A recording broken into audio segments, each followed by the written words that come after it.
So here we have the Peugeot 2008 on a 67 plate. Going to start off by hopping inside the car and running through some controls first of all. Briefly before we climb inside the car, I think it's well worth seeing the boot space available to you. As you can see, there's plenty of it. It can be increased further by folding down the 60/40 split folding rear seat should you wish to do that. Okay, now that we're inside the car, we're going to start with the dials. On the very left-hand side, first of all, we have the coolant temperature gauge and then the rev counter.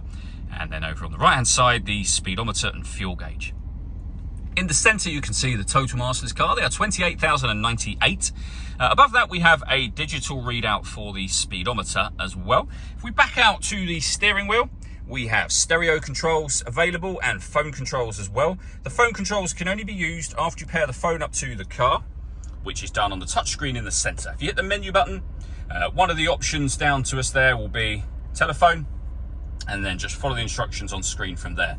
You'll also notice that once you paired your phone up, we've also got Apple CarPlay and Android Auto available as well.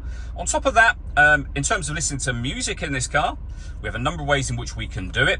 So of course, we've got the radio, and as you can see, we've also got USB input and iPod input as well. So plenty of ways to listen to your music in this car. If you want to use satellite navigation, you need to connect up your smartphone and use an appropriate application to have sat-nav up on the screen.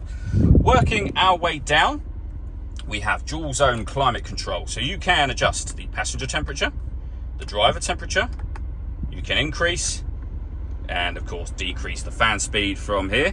You can determine what direction you'd like the air to be distributed in, and when you're happy with those settings, your air conditioning is on at the minute, so that's off, back on, or hit auto.